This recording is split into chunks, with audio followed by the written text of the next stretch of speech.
Brandeis Supply Curiosity Club, you are now all members, provided you adhere to our philosophy.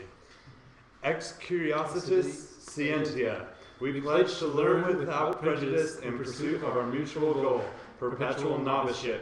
We admit that it is impossible to know everything about anything, and thus we remain perpetually curious and perpetually novice. Awesome. Especially the novice. Alright, this is our flag and our mascot, Franklin. The lightning bolt represents the receipt of knowledge, the enlightenment of illumination, the resonance of truths understood. It awakens and excites us and makes us hungry for more. And now I am very happy to introduce Steve Davey. Steve Davey is a science and math teacher and the technology documentation specialist for Opal Public Charter School and the Center for Children's Learning of the Portland Children's Museum. These and other teaching endeavors over the past 25 years have brought him to the forefront of tinkering evangelism. Thank you. All right. It's a pretty high responsibility to be at the forefront of. A friend of mine who edited my bio put that in there. All right. So when I was getting set up here, there was a gentleman who came through in full construction gear, and he was working in this building. And we were chatting about tinkering, and he mentioned that he was in his late 50s, that he still remembered very vividly the name of his middle school shop teacher, and that he had learned things from that middle school shop teacher that he uses every single day in his trade. And it got me thinking, how many schools now do we have shop in? It was something I took for granted when I was in middle school. But it, among many things, has become the victim of a different age in terms of what we value in schools. The hands-on act, making things, tinkering, playing, exploring, is one that is not always valued as high as it could be or should be. So this talk is going to be a little bit about the history of tinkering in my school and my evolution in terms of my approach.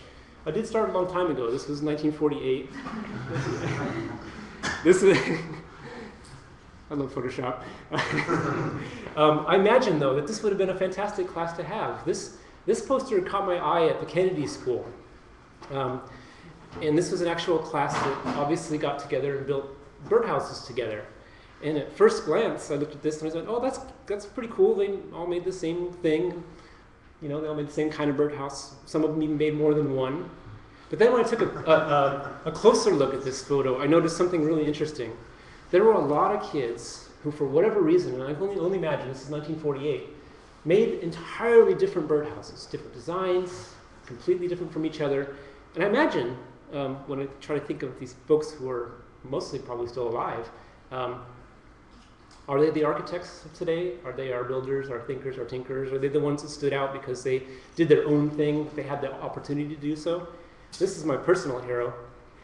She built the standard one, and then she built something completely different, both. And you can kind of see her look and attitude and satisfaction. And her friend behind her did the same thing. She looks a little more faced by the camera. I imagine that this young woman grew up and had an awesome daughter, much like this, from the golden age of Lego. This is kind of how I grew up. This is the kind of thing that was very common. This image of a child is like, oh my gosh, get them things to make, and whatever it is, it'll be beautiful. And I imagine that she's old enough, as I am, to have children of her own, but this is the world that they live in for ideas of tinkering and things that you can make. It's this different attitude. It's pervasive whenever you go to a store and you look at what's available for creativity or for chemistry sets. There's even chemistry sets that claim to be chemistry-free. Because, chemicals like water might be dangerous. So this talk is going to share a little bit about tinkering at my school, Opal School, that I've been at for 7.5 years. And by now, our oldest students that I started when I was there are now going into be juniors in high school. And I'm still in touch with many of them. Many of the kids that are graduating now as 5th graders are known since they were in preschool. As a documentation specialist, you get kind of attached to these kids, not just because you see them every day over the many years. You see pictures of them and video of them every single day over the years. So it's been my struggle, in some sense, to create a talk that isn't my own personal memory album, that isn't too full of pictures, I hope, so that there's time for us to talk and ask questions. So I'm going to pause and hope that you ask about what you see. The other part of this talk is about a tinkering camp I started last summer, greatly inspired by Tinkering School. You can Google it, look it up. My friend Gabriel Tully and his wife Julie Spiegler started it many years down in California. They've been tremendously successful. It spawned a lot of TED Talks, a fantastic book called 50 Dangerous Things You Should Let Your Child Do. And they have now just started a school that I'm tremendously excited to see about. It's a whole school built on the concept of tinkering, downtown San Francisco, K through 12, I believe, all about a school that has big projects. And I'm really excited to see their work. And this is the only cheesy animation they put in. I couldn't help it. There'll be no more cheesy animation. So as you see some of the images, I'm going to just try to share short, punchy little stories of tinkering and making in our school. Keep in mind a couple of things that might help you in this discussion. What do you notice? What are you seeing? And what do you wonder about? These are the things I keep in mind to help remove myself from the situation in a sense, to help when a child is trying to figure something out, to make sure that I'm asking those questions to provoke their thinking and their own theories. You can talk too much. I can talk too much. And after 10 years of college, there's a lot of things I have to say about a lot of science things in particular. If I step back and not give an answer, take the time to say, well, what do you notice about this? What do you wonder about? What are your questions? Then their theories and ideas emerge. It's far more valuable to come from their minds and their ideas than to be told something. They have to be given a chance to discover it for themselves. That's behind my philosophy and our school's philosophy in all things. Opal School Tinkering. I got started 7.5 years ago teaching robotics workshops. I came from a pretty traditional education background in terms of volunteering. I had just finished a career as a biochemist, and I was looking for something different. And I got hired to teach a robotics workshop. So the very first thing I did with these kids was to have them tinker and play with some basic electronics. But I thought, well, we should do a project to begin with. And so I introduced this pre-made idea of a project that I had, these little art robots that used motors and shaped and would draw with markers. So it was kind of a prepackaged thing that I'd done through the Portland Area Robotics Society. And while they had fun with it, it wasn't too long before I realized, well, this was my idea. They all look the same. This was something that I had in mind for them to make. It's a big difference between that and the attitude that I evolved over time and the next time that I did this sort of art robot provocation. The next time when I presented materials, I didn't say this is what we're going to make. I said this is a motor. What are the things that can happen with it? Here are all these materials. What are their possibilities? And as you might imagine, the robots kind of exploded in different designs. I mean, really, there wasn't one set design. The kids worked and collaborated, came up with a whole bunch of different ideas. These young women in the bottom left corner made a design with brushes that they wanted to put paint on. And there was a lot of skepticism, and myself included, but whether the motor would be able to shake and move that around. So I almost dissuaded them from doing it. I'm glad I didn't, because as you can see down here, it worked pretty well. So that was a big lesson to me early on. I love to be disproved. I love to give a child a chance when they believe something so firmly. They're going to learn something whether it works or not. So in other tinkering endeavors over the years, lots of time to explore, to create new forms of art robotics, to explore the properties of electricity. Up here, these students are creating an obstacle course for electricity. They've discovered some property of the wires they're using. They can't trick electricity. No matter how tricky they make the wire, no matter where they make it go, it still finds a way around if it's connected in a circuit. This is kind of a valuable idea to be discovered on their own, and they were really intrigued by it. They were thrilled, and they were sharing it with the rest of their kids, colleagues. They truly are. These are second and third graders, by the way, mostly. Taking things apart, discovering, we use a lot of gear work and fraction work. Sharing their expertise in LED work. It's become part of the culture of the school to tinker, to delve deeply into electronics. This child's mother's here in the audience today. This is her maker's notebook that she has modified in a very complex way, as you can see. This is the kind of thinking that leads to circuit design. It literally is overlapping traces. It's solving the circuit and routing problem to get all those LEDs to light up at once. It's a tremendous accomplishment that really comes from having a whole entire school experience of being allowed to tinker and play with things. It's just kind of what they do. It's their natural instinct. I'll say a little bit about the logistics of tinkering, and a big one of those is tools. And the big thing about tools is the pervasive attitude in the culture about tools. My God, they're dangerous, aren't they? So you can take this idea of danger and kind of turn it on its head a little bit. This was a book group I had many years ago. They were reading a book popular among young adults called Hatchet. Caught in the woods, just a hatchet. Every young boy's dream, right? And girls, yeah, pardon me, yeah. Girl book. Ooh, that's on the internet. It's a group of boys, that's why I was there's plenty of girls in here. So I gave a challenge. Here's a hatchet. They're like, oh, how hard can it be to actually make things and do things with them? It took all of them about an hour to chop through that log, taking turns. And then they thought, well, how hard can fire be to make? I was like, well, I'll give you some time to gather some materials and each get 2 matches. Oh yeah, no problem. They never got this one going this particular time. But they learned something about fire. This group of kids come from our kindergarten, first grade class. They're learning to use saw for the first time. If you want to appreciate what this means when you're in kindergarten, try sawing with your non-dominant hand. And maybe your eyes closed. I mean, it's big to learn the patient. I mean, you can see on the concentration on their faces that when they're getting it, they're really learning something. Something is being literally wired in their brain that is going to be with them for the rest of their life. They've had this opportunity. If a child wants to make a character, a dragon, for example, and he's a preschooler, why not give him a sharp needle and the opportunity to sew, make their own character? So tools become a part of making in every area of the curriculum in our school. They come out very often. Our work is project-oriented. And I wanted to say a little bit about materials as well. One of the biggest philosophies I have about any material at all that you provide for kids as a provocation is that it should encourage in some way collaboration. This is my favorite material ever in our school. It's capital blocks. These are identical blocks. They're very highly precise. You can do amazing things with them, as you can see. You're not searching for one certain special piece. As a group collaborating, you're not trying to find something that you might be with a lot of Legos. It's just that piece over and over again.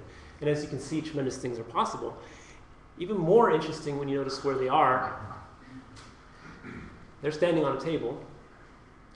Can you imagine the respect it takes to collaborate, be able to build some structure like this collaboratively, stay on a table, not knock it down, and to be able to do this day in and day out in the classroom and have other kids go, that's made, we're not going to break it. It's just something that is also part of the culture.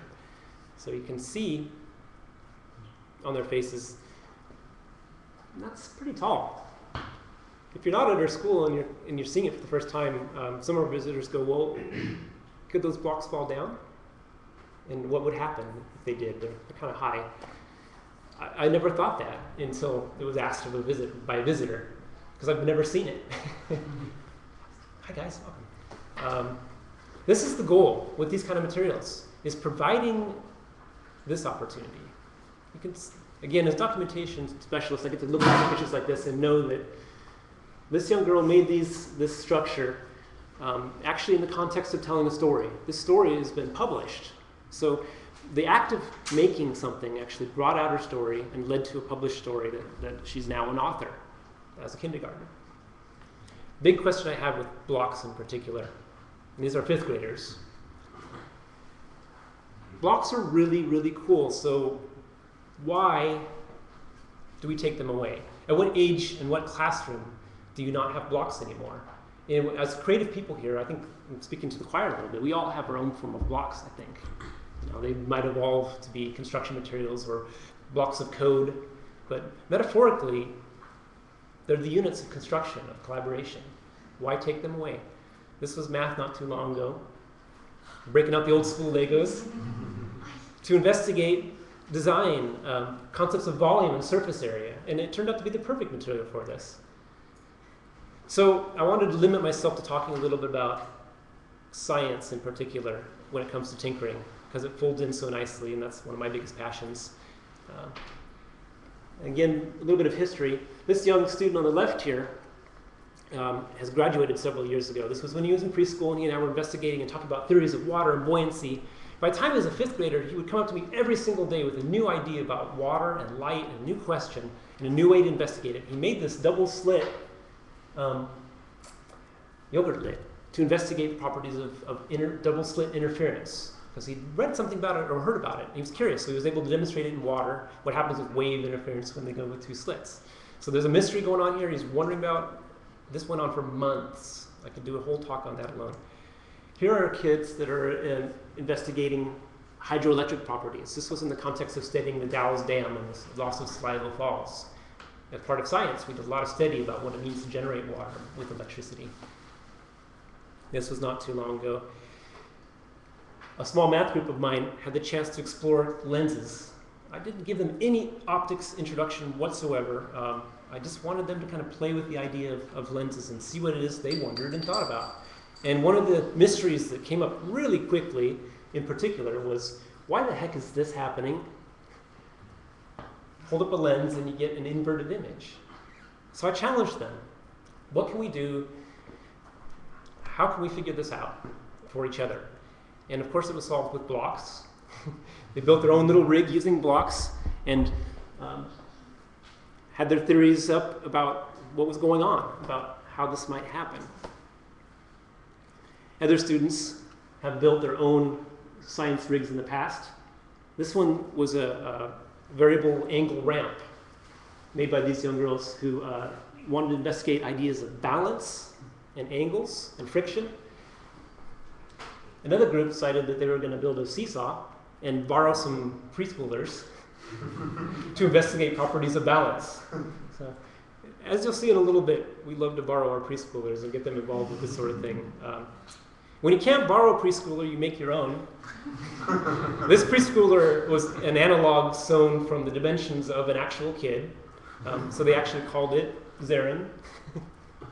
And they took Zarin out and did things with Zarin that you can't do with a real preschooler, like hang it from the tree to investigate pendulum swinging and balance and everything. So no Zarins were harmed in the making of this science experiment. This is a 5th grader, also investigating ideas of engineering. Can you imagine the patients sitting inside while that was built around you? She's on a cart, and they're filming it 60 frames a second, what happens when the cart is shaken, and having their own ideas about where it will fail and what will occur. And of course, it's fun to knock things down. So they did. Other areas of investigation have included use of lasers for looking into geometry. You could write almost all the geometry rules with lasers and mirrors. It's quite remarkable. You solidify angles, you give them these things and tell them not to look at it directly for too long, and they run with it. This kind of brings up an idea of the role of a teacher. In particular, how do you introduce materials? What is the provocation? We have cars are a fantastic provocation, are they not? They kind of just, there's something very visceral about them. I did, yeah. These are, I think, 40 identical DeLorean Hot Wheels cars. This is what happens when you're trolling for tools and on sale at Fred Meyer, and you run into a half-price sale for Hot Wheels cars. Could not resist. I picked out every single DeLorean in 2 different stores. This goes to an idea of materials. The more of something, the more interesting they might be. It could be one identical thing, but if you've got a lot of it, it becomes a lot more interesting. So they took this provocation. I didn't know, I actually truthfully hadn't prepared for my math class today, so I brought out the cars. And they spent time making them into arrays and thinking about how they might divide them into groups, which was great, solidifying for math facts, things like that. But then they built a rig for videoing and measuring the speed, which was really cool, another scientific thing. Sometimes provocations happen that are very deep and affect the entire world. This you might recognize as Katrina. And this brought out some concerns by a math group of mine about shelter in particular. They decided they wanted to design emergency shelters, which was fantastic for volume and all these construction ideas. I didn't have the budget for full-size shelters, so they said, no problem, we'll use preschoolers. So they measured preschoolers, averaged their volume, crunched all the numbers, built scale models, started they came up with a design that used 3 sheets of Corex completely, with no waste whatsoever, that was tall enough that I could actually fit into. And they used lots of X-Acto knives very carefully, but for purposes of ventilation. When they deployed it, it was greatly enjoyed by the whole school. The weather was moving in. They wanted to leave it out overnight to see how well it would do. It is an emergency shelter after all. I was a little skeptical about leaving it out in the wind, but they did. And this is what happened, kind of a happy accident. It flattened in a way that when we picked it up, it was modular. It kind of folded in this origami shape, which spawned the idea of, hey, we can deploy a whole bunch of these on hovercrafts. So they made a whole bunch of different hovercraft designs. Another student said, I can go further than that. Why not? Don't wait for the hovercraft drivers. If an emergency happens, the house can go there automatically. This is a prototype of an emergency robotic shelter that will automatically drive in response. Now, this is what Brownie could use in FEMA. So very quickly, children take their experience with tinkering and contextualize it in a meaningful way that they can plug in. This is what we count on. This is kind of the reason for it. Time to play, time to explore, but really, ultimately, they're going to use these tools for the rest of their lives for very real problems. Going back in time here again, I've got this group of kids I've known since they're in preschool. When I was their PE teacher, we were outside recreating floods and trying to protect cities and playing with water machines and learning about pumps and just exploring what it is that water does, how it relates to erosion, how much it weighs, what does it feel like, issues of pollution, noticing the oil and water in the parking lot, wanting to know more about it. This was a lunchtime and a recess spent doing science investigations outside. They had their choice to do anything. This is what they were doing in a big group, all very excited. About the same time, this is about last spring, we were studying deeply in science and math ideas of volume and using water for that naturally. They also had been looking into the year prior phases of liquids and solids, and in particular oil and water mixture. They'd also been spending a lot of time in nature. We do a retreat every year where we go by the Sandy River. So with all this in mind, last spring, this happened. Deepwater Horizon, and one of the most evil man-made disasters ever to happen, preventable. So these children that have grown up with water, with studying and engineering and tinkering, were deeply struck by this because they understood a lot of the implications of dumping a whole bunch of oil continually into a gulf. And they immediately sprung into action to investigate what the heck might be going on.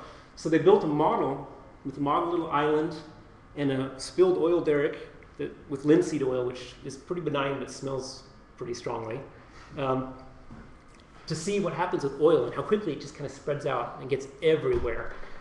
They weren't content to just figure out what goes on with the oil. They wanted to capture it, so they designed booms, which fit really nicely into the standards of area and perimeter. The standards that we use in Oregon, I should say for a moment, are super good. When we have the freedom to teach them in any way that's natural, even better. And that's part of what happens in my school when you're a charter school. Same standards, same tests that the public schools take, your approach to the curriculum, emergent, based on the kids' interests. So their emergent interest was modeling how to contain this oil underwater. They did a lot of work, stuff they've been doing since preschool practically, but in this time to actually discover for themselves just how incredibly hard a problem this was. And as things got worse, we monitored during math classes exactly what was going on live. And we looked at these numbers. And we thought about them. We looked at the size of the pipe, and we thought about that. And they debated with each other. Do we believe these numbers? Can we come up with our own flow rate? Can we actually conceive of how much oil is actually going into the Gulf right now? And the thing that deeply impressed me was that they were skeptical. These aren't the kind of citizens that are going to just listen to this sort of thing and stand for it. They're going to look at math and they're going to go, look, something's going on here, something fishy, and we can relate it to what goes on with our experience. That's the capabilities of any child at any age. They can really make meaning of these things in a deep way. This is a group of kids that has been together since first grade. And these are the same group of kids right here, playing, wondering, tinkering in the tree. That's the kind of thinking that we want to engender in any child, the freedom to go back to their experience and relate it to some really deep things. I'll lighten up a little bit here. talking about collab. This is my excuse to keep track of my alumni, to invite them back for tinkering. So the easiest way I could think of it, and Aiden here dubbed it very quickly Thinkering Camp, because she's smart like that. So simply a tent in my backyard with a lot of materials. And I'm still working on the material aspect of this. How much to provide? How much is too much? It took a lot of time to prepare this, curate these materials that I thought would be so nice and interesting. And it's fascinating to see which ones they went straight to and which ones they ignored. Quick word about tools. I have a vast preference for quality tools when kids are using them. Quality tools are safer, they last longer. A sharp tool is a safe tool. Cheap Chinese tools don't help anybody. So when at all possible, I get tools that are made in the United States so they can be replaced. For example, Craftsman. You can get them on clearance or 50% off sales all the time if you're like me and you constantly troll for sale tools. So building up a whole bunch of quality tools is essential. Materials, how they're presented, how they're laid out, kind of had in my mind the presentation of metal, plastic, and wood as general themes of how they were set out. To be inviting, to invite exploration. The tent itself, the tools, that was a provocation. They weren't invited here to make any particular thing. It was what came out of their own exploration and wonderings and just what they ran into.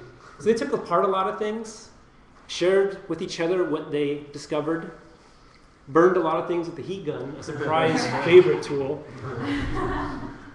They took things apart, and amazingly enough, sometimes put things back together, which was a real big surprise to me. This student on the left here took a complex camera really far apart. I turned around, and there's that same camera again, intact. If you've ever looked at a camera and seen how many parts are inside, it's just an astounding accomplishment. This other student is recycling using an old drill. Lots of circuitry, creation of robots from those drills, and lots of genuine challenge, and lots of ways communicated. A little bit about the projects themselves. My philosophy this whole time, you can see I'm taking a lot of pictures. That's in part to keep me back and out of the way. When these children learn to use these tools safely, I can trust them to watch out for each other. I'm still close, but I'm with the camera. I'm not the one guiding this. I'm wanting as much of this to come from as possible from the kids. And that especially includes the design phase. In this particular 3-day session, they had two groups. The girls decided they would do their designing on the ground on chalk, and the boys used a whiteboard, but they both kind of went to paper. And what makes me very proud as a math student, or math teacher and student, is the kind of drawings had all these fractions in them and all these, that showed that they were really using the kind of stuff that they've been learning in math and exploring with. This was a design-build procedure. A preliminary design, and then it kind of was modified. I never imagined that crutches would be used as side rails on this bike trailer, for example. Or that one of the go-karts would be spray painted purple with a black racing stripe. So. There's a young girl at the top of the tower in our backyard up there who's deathly afraid of the radial arm saw. But with a lot of encouragement from our fellow camp members, eventually that same student was down and actually one of the experts when it came to cutting things. You can notice that she's very carefully off to the side. She's got her arm out of the way. She's doing everything possible to be as safe with this extremely dangerous tool as possible. But there's nothing that says a kid can't be that safe, especially if they're shown it, and that's the culture. So there's a lot of collaboration between groups to help make sure these things became functional, because it took a lot of work and a lot of engineering, but the results kind of speak for themselves. Not without some mishaps.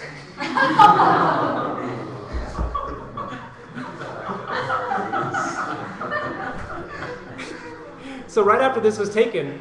Were you the objective bystander there? I certainly was, but you can see she's well tended to, right? They take care of each other. And then she was right back on it.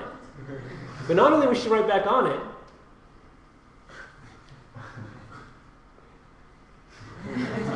you can kind of see the attitude right there. That's it. We just tried this. It's like you can fall off, you get back on. How often are kids given this chance now? I could go everywhere when I was a kid, anytime I wanted. And I fell a lot.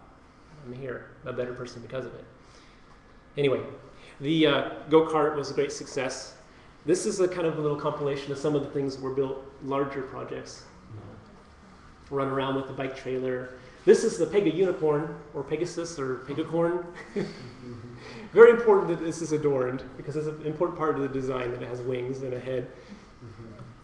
The last story that I'm going to tell from CoLab, it relates a little bit to what I brought for you here today, and that is our work with chemical rockets. This is what's the kind of thing that's available today for chemical rockets, and it's fine, it's affordable, but compared to when I was a kid for rockets, a lot is fully assembled. It's very cheap stuff made in China, and when it comes to actually doing something safely, I don't trust very much a circuit like that. And I'm going to be at odds with the official rocket manual that says you use official rocket products. But I'm going to contend what we did was a little safer, actually. Because we designed our own rocket launchers, launch pads, from scratch. We took common household materials and we made our own launch pads out of frying pans and colanders and sheets of brass. But what the kids were even more interested in doing was making their own launch mechanisms. This one I brought with me. It's actually going to be one of the launchers for these guys over here. Was soldered and put together by these two girls. It has so many safety mechanisms to it that it's far safer than that cheap Chinese version that you saw there. This is another version right here. A couple more being made. A repurposed fish locator being hollowed out and made into a really cool caddy. Here's the launch pad on the side. Self-contained. This is just awesome.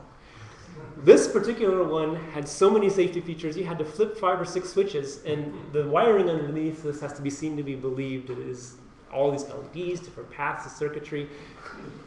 It took a while to get going, but when it worked safely and reliably. And I still can't wrap my mind around the circuit.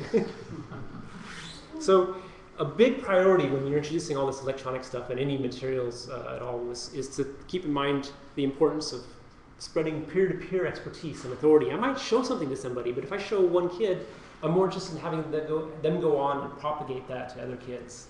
And by then, it's sort of the medical school model of see a few, do a few, teach a few. It so solidifies skills. So all this complex wiring going on here on the left, quickly the student turned around and helped wire up another robot for another student.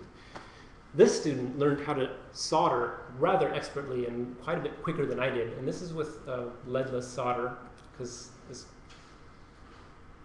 much as I am about danger, I still don't like lead.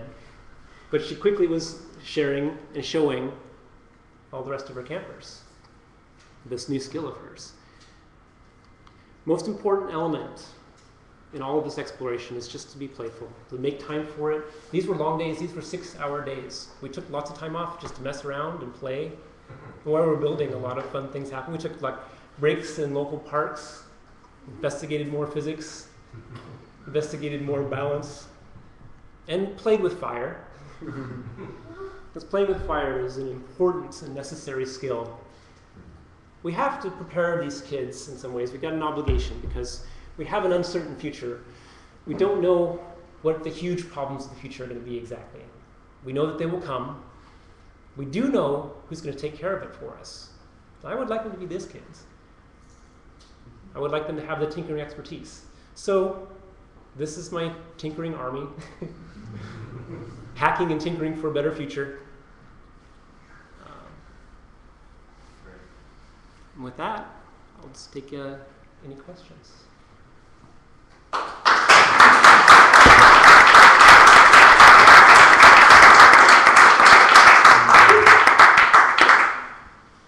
Question? Okay. What do you notice or wonder about? Yes? What's the capacity of, it's CoLab, that's the summer camp? Yeah. Like, how many kids can you take out and how many? Full. Yeah. Well, right now, I'm not a lot of parents' favorite person because I'm behind a notification about when it's going to be. Mm-hmm. It's just me. The logistics of it are, I was able to work last summer rather last minute, and limited by design to the parents who were able to be flexible and kind of take a call at the last minute and go, "You want to come over to my house and play?" But now that it's out there, I'm getting a lot of emails and a lot of very polite requests from parents. it's maxed out easily by the parents and the kids at my school alone. I'm trying to branch out a little bit more. I need help. I need a space that's better than a backyard that I don't beat it up and destroy the grass. But it'd be nice to have a permanent place during the summer. Then I could have more one-day sessions, easier 3-day sessions. Not so much take down a tent, put all the things out. You know, it was 16 to 18-hour days to do this because it was just me and the kids that helped me out. So capacity variable, hopefully more in the future. What? So how did you make your transition into teaching from being a biochemist? Is that right? The greatest joy I'd ever had in science was talking about it, sharing it, and actually doing it with kids. Kind of a no-brainer. I love biochemistry. I love physics in my original degree. But I'd been volunteering in pretty traditional science camps that were really great for about 10 years. And then doing things like First Lego League, and then a lot of work with Odyssey of the Mind and Destination Imagination. Some of my greatest childhood memories were being involved with Odyssey, the Olympics of the Mind, it used to be called. It's this open-ended creative problem-solving competition. So I like First Lego League. If I were to choose for my children, I would go, no question, into Destination Imagination or Odyssey of the Mind. So my transition was kind of a natural one.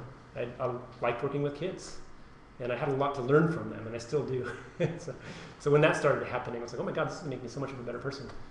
So.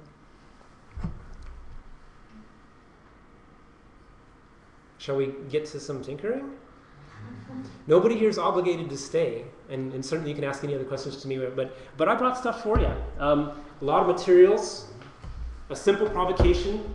We have here air stored in a tank, pumped up by a bike pump, and scissors and tape and paper, and all sorts of other materials like balloons, just to see what you might do to respond to air coming out of here.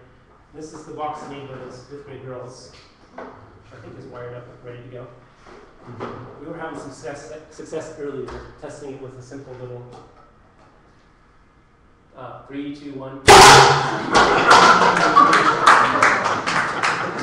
So no further provocation needed, right? There's so much more you can do. And I call it compressed air launcher for a reason. I'm not calling it the other thing that might come to your mind right off the bat. This design, by the way, is from Make Magazine. They document it rather well in their most excellent publication. This variation right here is made from black pipe, which I don't actually recommend because while it looks cool, black pipe is a major pain to work with to get it threaded and airtight. So PVC is actually the laser. This one was made by 5th grade girls. This one was made by me over quite a bit longer time. They both work pretty well. So I invite you to stay, and if you can, I would love to have you share with me a memory that you have, a powerful making memory. What are the things that you remember the most that kind of defines the curious person that you obviously are because you're here? Because I'm really interested in what sticks with you, like the gentleman that I was talking to beforehand, who's shop teacher type of thing. What were the things that were most interesting to you? Because that's the kind of experience that I'm hoping you guys can create and that I can create.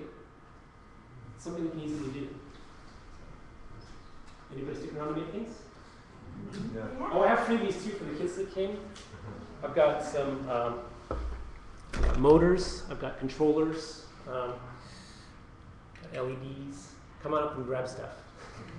Even if you're not a kid, because there's not too many people here. If you want to take something home to a kid, for example, I've got a little kit I can put together. So. Good? Come on up, make stuff. We can move some of the chairs out of the way.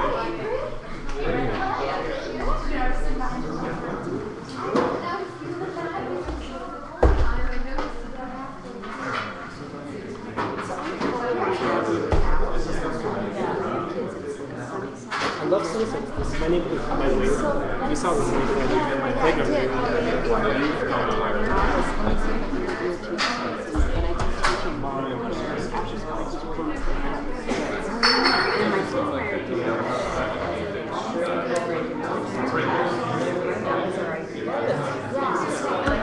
Love to talk to you, but having people do That would be really ideal because it is right in my neighborhood. Okay. cool. I'm up on 50th and Sam, so I'm right down the street. Yeah, yeah. And I know that they are and if there's any way that I could get my kids to spend time with you, I would do that. So Because you're here, I kind of see it. Otherwise, there's people I don't know. But, yeah, let me let you start this, but I'll give you all my yeah, contact I want to get this space. And then, what was your name? Steve. Nice to meet you. Thanks for being here. Thank you. Exactly what we're doing, so it's great. I love it. Yeah. Yeah, you want that? You want to, here's some wires. Here's some wires. See what can happen.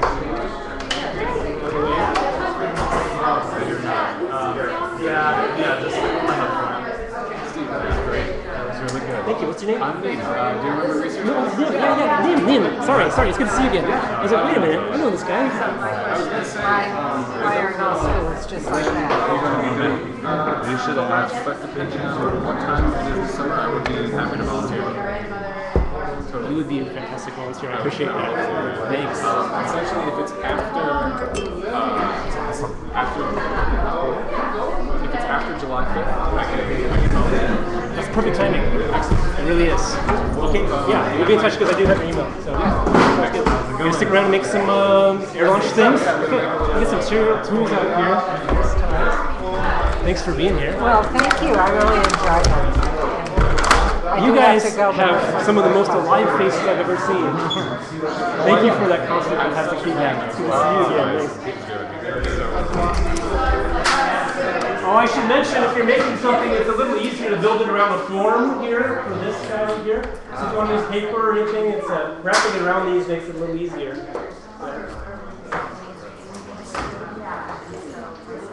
Plenty of scissors up here. There's paper up here, lots of tape of every kind. I'm making something. I get it. Okay. Actually, I've never done this.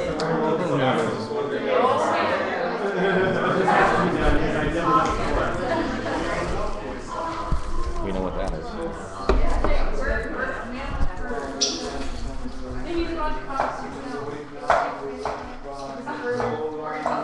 Any predictions? What do you guys think?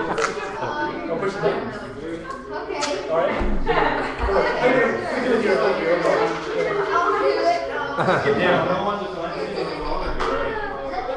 Stuck. Look up in here.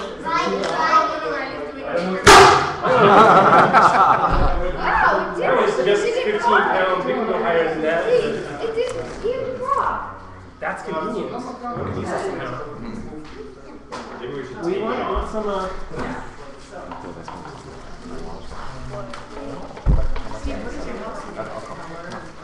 My house? Well, I live in the basement of the house with a lot of these materials. It's a bachelor pad to say the least. It really is. See if I can bring out some more materials.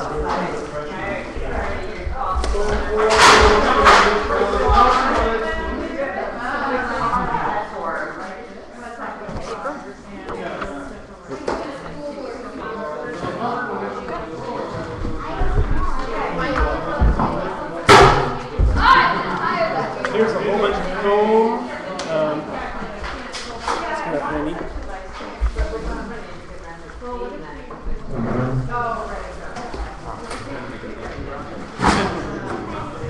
Color tape, buddy. Styrofoam. How much? What color tape do you want?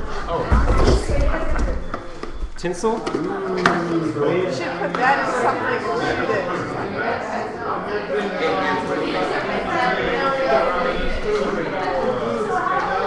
Okay, here you go. Here's some red. I don't regret that. Tinsel's so hard to clean up back here. As long as it's not. Yeah. Guys, is that enough?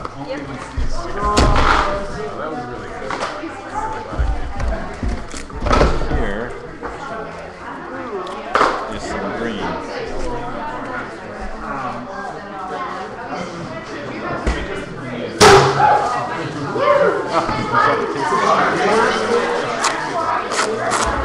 Oh, okay. Here, you want to do a green stripe? A couple green stripes? I have it.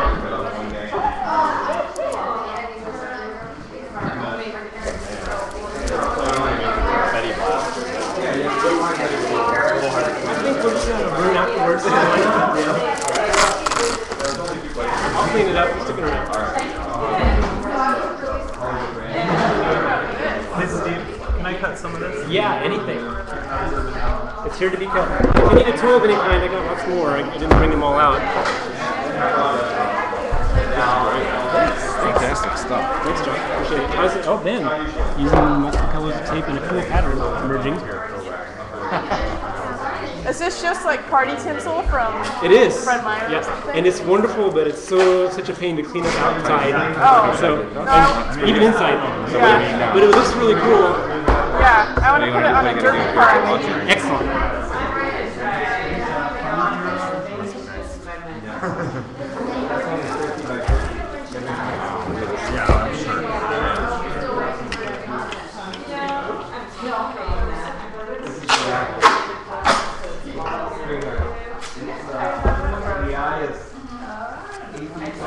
Wow, looks like a dangerous replacement oriented. I'm missing something, I don't want that. You walk to the retina, you walk to the retina, and then walk like 15 feet away, it's the people. Did you put air in anything? There's 2 pumps.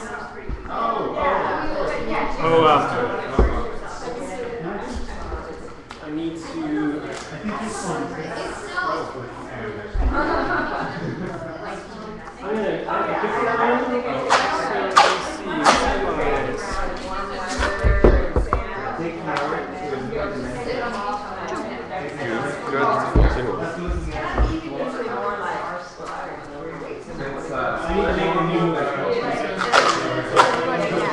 What do you think?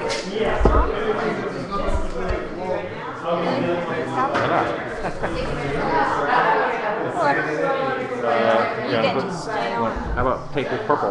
More purple tape. Okay, go for it. Then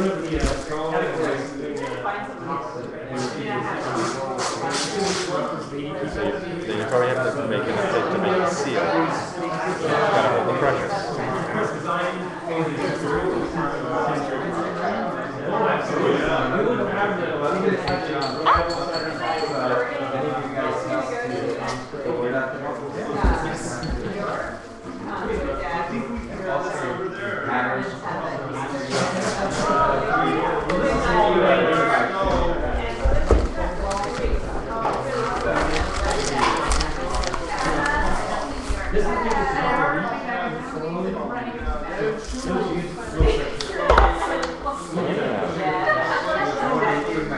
I'll make some more of them. You want to go all the way around? Yep. Okay.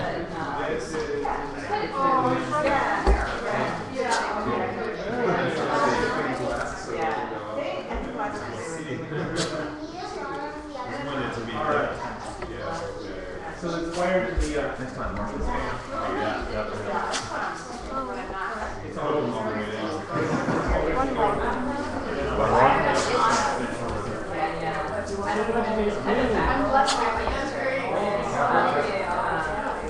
Yeah, I'm sorry your son and daughter go to such a boarding school. You know, it's pretty horrible right now.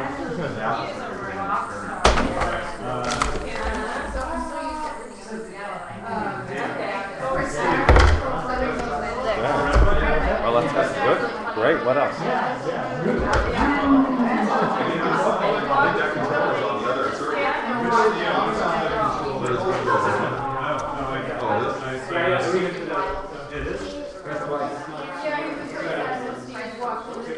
I feel like I should be asking somebody who's 12 to help me use tools the right way because I'm going to hurt myself.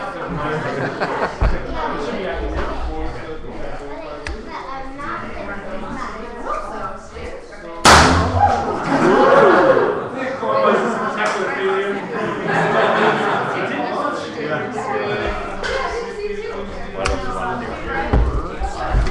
Oh, nice stuff. That's nice photo.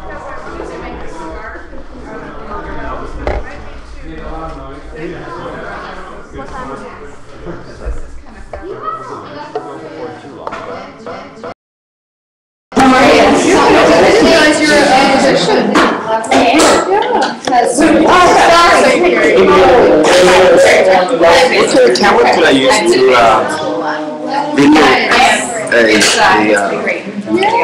installation. What could I use? Well, time lapse is like interesting, right? And you can use any kind of webcam. Or any kind of webcam. Yeah, you know, you can just go to like Office Depot. I have one. Yeah, if you have one. Just to get to my computer. Well, that's the thing. You have to have a computer on site. So Yeah. their program, Stop Motion. Oh. That's basically like you set the interval. You can do these where. So I need to have a special program. But they're free. I can give you a link to one that I've used. You have a Mac or a PC? Yeah, they have them for Yeah, I would like to. just set it up.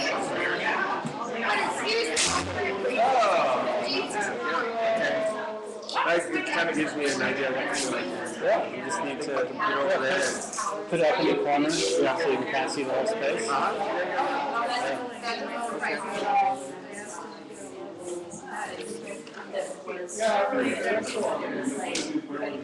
So like if I have a big oh, there's the bubbles.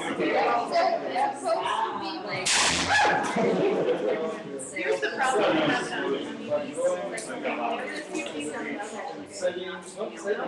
Oh, it got it ripped apart. Oh, I can try to this. I think you careful not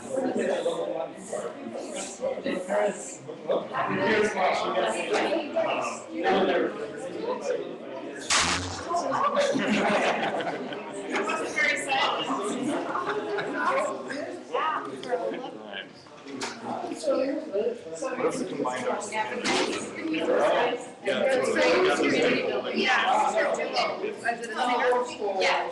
he's a good friend of mine. He's been singing a long time. He has a lot more of the old folk music repertoire, and I have more of the and so together we've just been teaching them a lot of instruments and different combinations, really challenging each other. And it's been a lot of fun. It's been a whole lot. We're really trying to think about how to bring more music exploration. Yes. So that we're just like more than just like anything we've been doing together. It's one of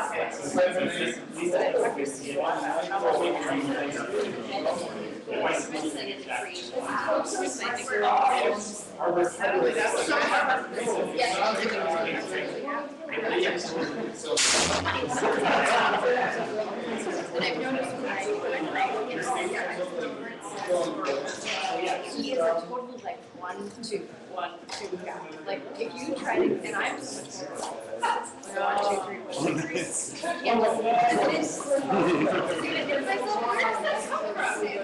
It's not funny. It's like it seems like it's in the blood. Yeah. But you play it's not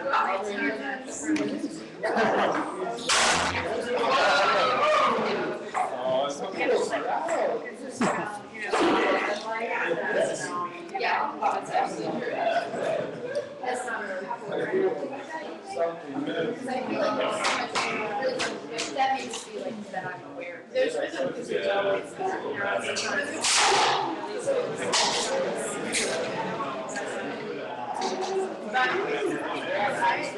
but I'm really attached to the rhythm. When I'm moving the capoeira. Good footage here. Okay. Good action. That's right. I'm attached to the rhythm, and it's really not attached. I mean, this capoeira is for a history to tell you that it is, but it's really very goes way far. People get very fast, very slow. So I have to kind of like go. But I do other kinds of dancing that I can just oh, it's like samba. I love samba. Everybody's getting samba dancing. All the time. Oh, here it goes. Wow. This is good. I'm going to do that. It's going to be a good one, I can tell. I feel like it's New Year's Eve. But they don't. 3, 2, 1.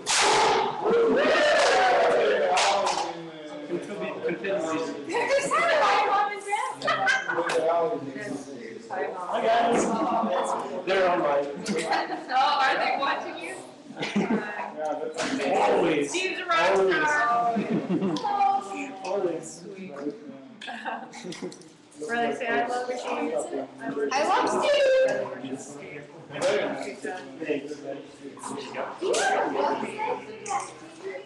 I I'll flicker. I'll convince you guys. Let me throw it. Like, wait, is there, do I just keep pumping till it goes?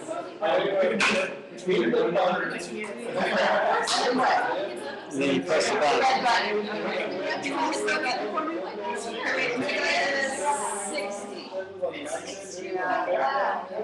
Okay, you ready?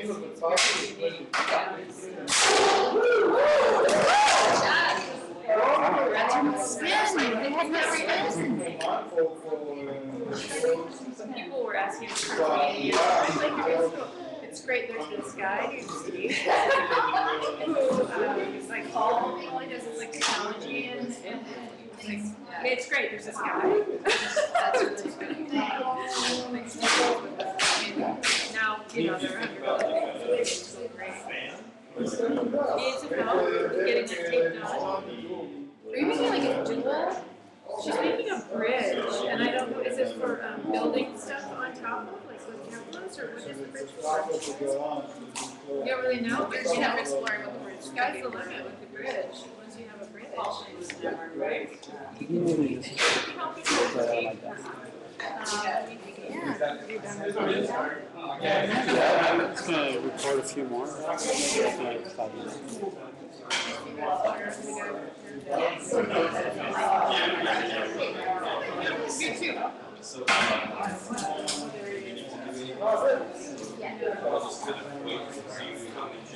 Okay, so I have an idea.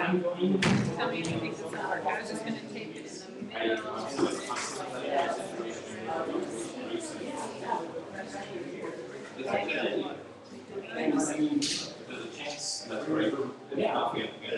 I want to try to make it. Is this the top or the bottom? This is the top. What's the biggest one in the system? What's the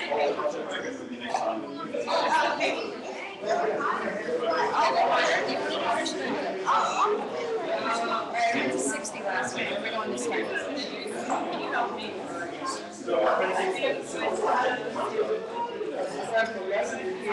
Sit down.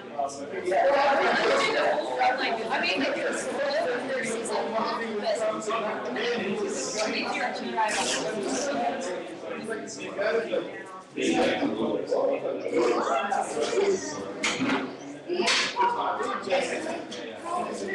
Which way should I bend up? I don't know.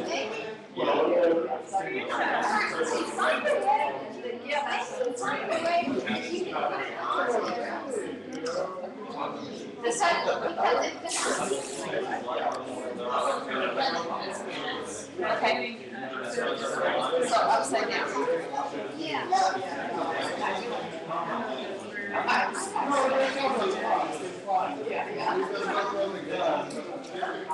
Should we try it and then I'll look for the next version? Okay.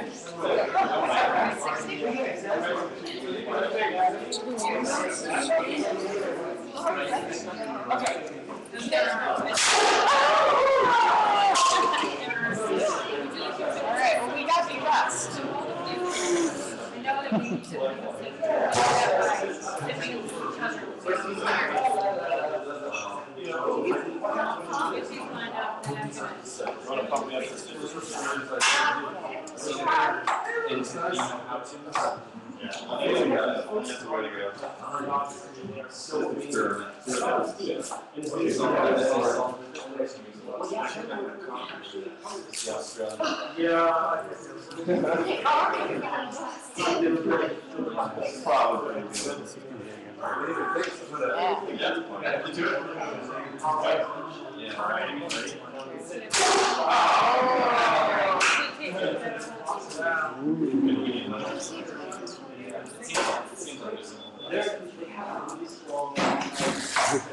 More pressure.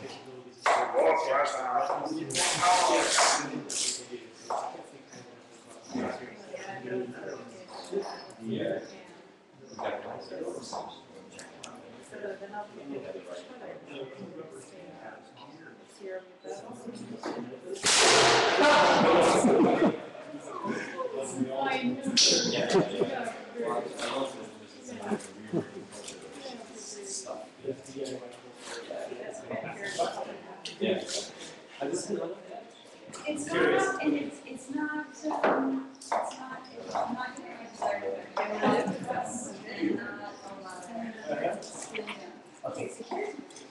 This is going to be the grand finale for the broadcast, so.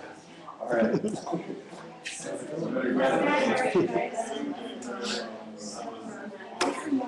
Oh, that's so nice. Thank you.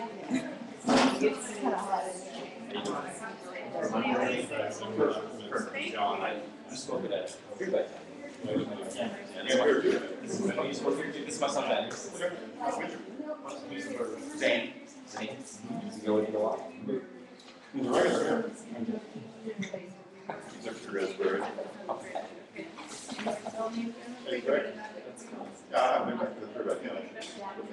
I keep having conflicts every time it comes up.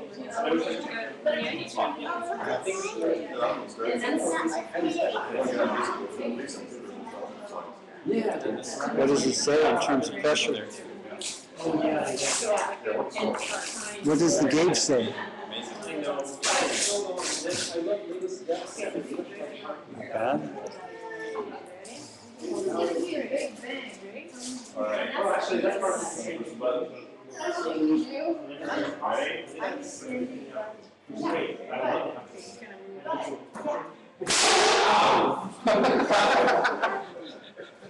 That was a dud. Are you trying to make it like fly out? Whoa. Come on. Let's go. Go for it. Okay. You want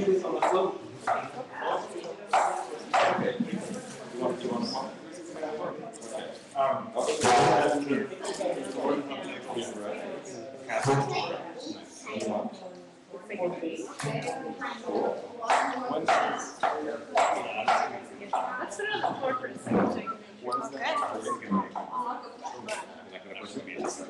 That's exactly what it should be.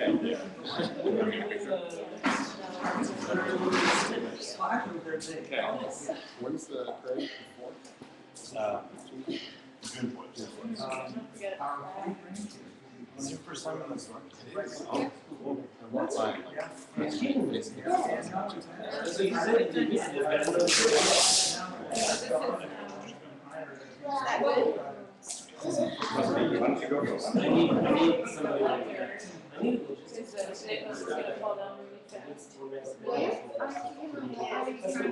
Go ahead, he's gonna come. He is, he and I are similar approaches.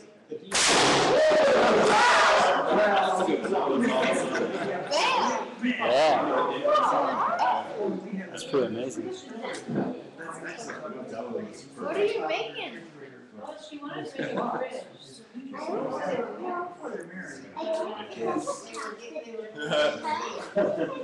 Oh,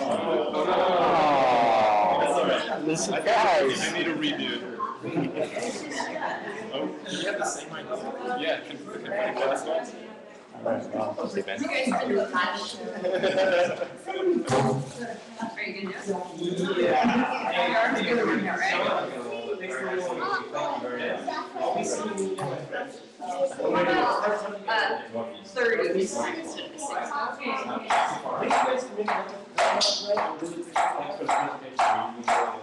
See you guys again.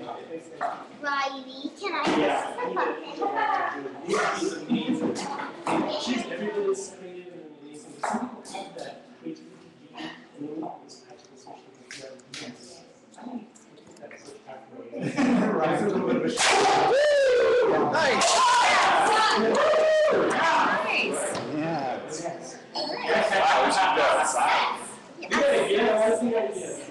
I would love that. That was really good to get it up. Thursday. Okay, so once I get up to 60, I have to put on my weight. Is Sam was wondering if I was wondering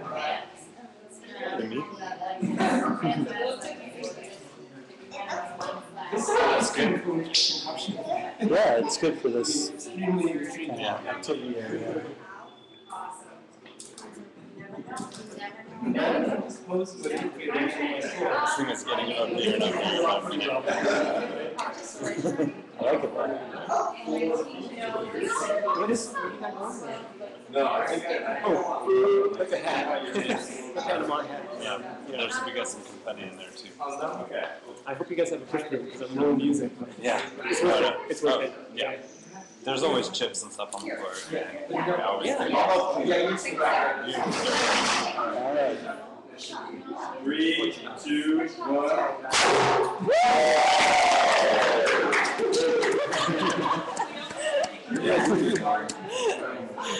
Oh, it's festive.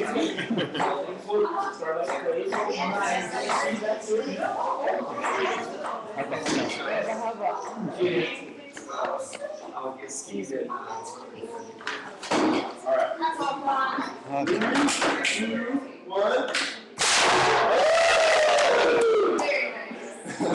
Yeah.